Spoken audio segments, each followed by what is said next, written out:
সংসারে উন্নতি আসে না চারটি কারণে। নাম্বার 1, স্ত্রী যদি সকালে ঘুম থেকে দেরি করে ওঠে তাহলে সংসারে উন্নতি আসে না। কারণ একটা সংসারের মৌলিক যে মানুষটি আছে আর সেই মানুষটি হচ্ছে একজন স্ত্রী। আর এই স্ত্রী তিনি যদি সকালবেলা ঘুম থেকে দেরি করে ওঠেন তাহলে ওই সংসারের জীবনেও কোনোদিন উন্নতি আসবে না। নাম্বার 2, স্ত্রী যদি স্বামীর সাথে খারাপ আচরণ করে তাহলে এই সংসারে কোনোদিনও উন্নতি আসবে না। আমাদের মাঝে এমন এমন স্ত্রী আছেন যারা স্বামীর সাথে তুই-তুকারি করে এবং স্বামীর সাথে খারাপ খারাপ আচরণ করে, যার কারণে যদি এগুলো চলতে থাকে, স্বামীর সাথে খারাপ আচরণ হয়, তাহলে সংসারে কোনো দিনও উন্নতি আসবে না। নাম্বার 3, স্ত্রী যদি স্বামীর পরিবারকে নিজের পরিবার মনে না করে তাহলে ওই স্ত্রীর সংসারে বা ওই স্বামীর সংসারে কোনো দিনও উন্নতি আসবে না।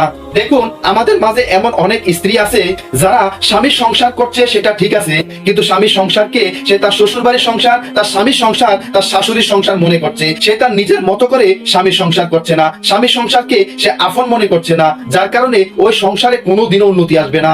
নাম্বার 4, স্ত্রী যদি স্বামীর কথা মতো না চলে ওই সংসারে কোনোদিনও উন্নতি আসবে না।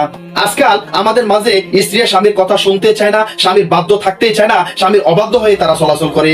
আর যদি এরকমটি চলতে থাকে তাহলে ওই সংসারে, ওই স্বামীর সংসারে, ওই স্ত্রীর সংসারে কোনো দিনও উন্নতি আসবে না।